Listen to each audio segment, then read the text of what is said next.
ส่วนที่จังหวัดยโสธรนะคะมีการลงพื้นที่ของทางสมาชิกวุฒิสภาค่ะลงพื้นที่ไปที่จังหวัดยโสธรเพิ่นก็ลงพื้นที่ไปรับฟังความคิดเห็นของพี่น้องประชาชนและก็หน่วยงานที่เกี่ยวข้องค่ะเดี๋ยวไปเบิ่งบรรยากาศพร้อมๆกันค่ะโดยทางคณะกรรมการขับเคลื่อนโครงการสมาชิกวุฒิสภาพบประชาชนกลุ่มภาคตะวันออกเฉียงเหนือตอนล่างนำโดยพลตำรวจตรีชัดวรรณแสงเพชรประธานกรรมการนะคะลงพื้นที่ไปที่จังหวัดยโสธรไปรับฟังความคิดเห็นและก็ขอเสนอแนะของประชาชนในพื้นที่และก็หน่วยงานที่เกี่ยวข้องเพื่อเป็นข้อมูลในการดำเนินงานของสมาชิกวุฒิสภาและก็ของวุฒิสภาตลอดจนสะท้อนข้อคิดเห็นและก็ขอเสนอแนะเพื่อที่จะนำไปสู่การเปลี่ยนแปลงหรือว่าแก้ไขโดยอาศัยกลไกวุฒิสภาซึ่งก็มีนายชาญชัยสอนศรีวิชัยผู้ว่าราชการจังหวัดยโสธรหัวหน้าส่วนราชการและก็เจ้าหน้าที่ประชาชนในพื้นที่ร่วมให้การต้อนรับและก็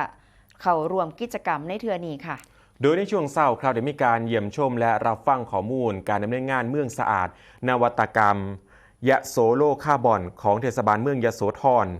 ที่บริเวณห้องประชุมอาคารศูนย์บริการผู้สูงอายุและคนพิการอยู่ที่หอนาฬิกานะครับซึ่งการดำเนินการประกอบด้วยจนความสำเร็จได้รับรางวัลเมืองต้นแบบของการลดก๊าซเรือนกระจกที่เป็นความร่วมมือของพี่น้องประชาชนในพื้นที่ได้ซอยกันคัดแยกขยะตั้งแต่เฮือนเจ้าของซึ่งขยะทุกประเภทครับสามารถนำมาขายเป็นคาร์บอนเครดิตเพื่อทดแทนการมีคาร์บอนฟุตปรินท์ขององค์กรต่างๆได้จากนั้นเป็นการเยี่ยมชมชุมชนเทศบาล3ซึ่งเป็นหนึ่งในชุมชนที่เขารวมการดำเนินงานเมืองสะอาดเพื่อเบิงถึงขั้นตอนการเฮ็ดถังขยะเปียกลดโลกร้อนการเฮ็ดสารปรับปรุงดินจากขยะอินทรีย์และผักสวนครัวที่เป็นผลผลิตจากการดำเนินการเมืองสะอาดนั่นเองครับหลังจากนั้นได้พบปะรับฟังความคิดเห็นจากประชาชนและกลุ่มวิสาหกิจชุมชนบ้านค่ำค่อนตาตำบลดงบักไฟอำเภอมูลทรายซึ่งเป็นกลุ่มผลิตปุ๋ยอินทรีย์และข้าวอินทรีย์ก่อนที่จะไปรับฟังข้อมูลการดำเนินงานของโรงพยาบาลกุดชุมในการผลิตยาและผลิตภัณฑ์จากสมุนไพรซึ่งก็ได้มาตรฐาน GMP โดยเป็นโรงพยาบาลแห่งที่5ของประเทศไทยที่ได้รับโล่มาตรฐาน GMP จากกรมพัฒนาการแพทย์แผนไทยและการแพทย์ทางเลือกให้มีการดำเนินการเกี่ยวกับโรงพยาบาลมินิธัญรักษ์ที่เป็นแนวคิดขยายพื้นที่บริการและเพิ่มการเข้าถึงของผู้ป่วยยาและสารเสพติดในเขตสุขภาพซึ่งก็เป็นการลดความแออัดสำหรับผู้ป่วยที่เข้ารับการบำบัดรักษาและฟื้นฟูสมรรถภาพระยะยาวในโรงพยาบาลเฉพาะทางครับซึ่งการดำเนินงานของคณะกรรมการขับเคลื่อนโครงการสมาชิกวุฒิสภาพบประชาชน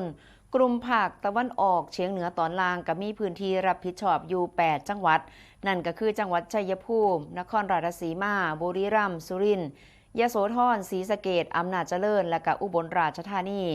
โดยการลงพื้นที่ในเทื่อนี้ก็ถือว่าเป็นที่แรกเพื่อที่จะมารับฟังปัญหาความยากลำบากของพี่น้องประชาชนและกับบุคลากรในหน่วยงานต่างๆเพื่อที่จะนำข้อมูลที่ได้ไปเสนอในที่ประชุมและก็สะท้อนสู่ฝ่ายบริหารบ่ว่าจะเป็นนายกรัฐมนตรีรองนายกรัฐมนตรีซึ่งก็จะเฮ็ดให้เกิดนโยบายต่างๆออกมาซอยเหลือและก็แก้ไขปัญหาต่างๆที่เกิดขึ้น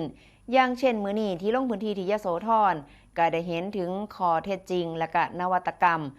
ยโสโลกคาร์บอนก็ได้ขอคิดดีๆที่จะเอาไปขับเคลื่อนอย่างเช่นการร่างพระราชบัญญัติเกี่ยวกับเรื่องของการเฮ็ดจังได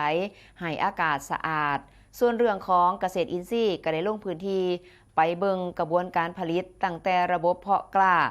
ระบบการควบคุมซึ่งก็มีข้อมูลอีกหลายอย่างที่จะเป็นประโยชน์และก็นำไปเสนอในที่ประชุมสภาได้ถึงแม้ว่ามื้อนี้นะคะหลายคนก็จะยังบ่ได้มีข้อเสนอแนะหรือว่าขอคิดเห็นแต่ก็สามารถที่จะฝากผ่านไปที่สมาชิกวุฒิสภาในพื้นที่ของเจ้าของเองได้ที่หลังเพราะว่าทุกเรื่องนะคะกันล้วนที่จะสำคัญโดยขอยืนยันว่าจะบ่สูญเปล่าอย่างแน่นอนนั่นเองค่ะ